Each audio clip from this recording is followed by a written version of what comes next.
Hey guys, would you like to have bigger shoulders without going to the gym? I will show you how to do that with PhotoDirector.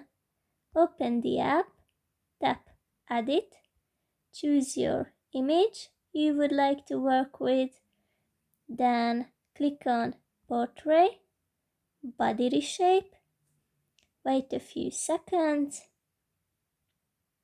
and finally you can click on Shoulder and you can adjust it to make them smaller, but we would like to make them bigger, so go to the right. Here it is. It's natural and you don't have to sweat with it.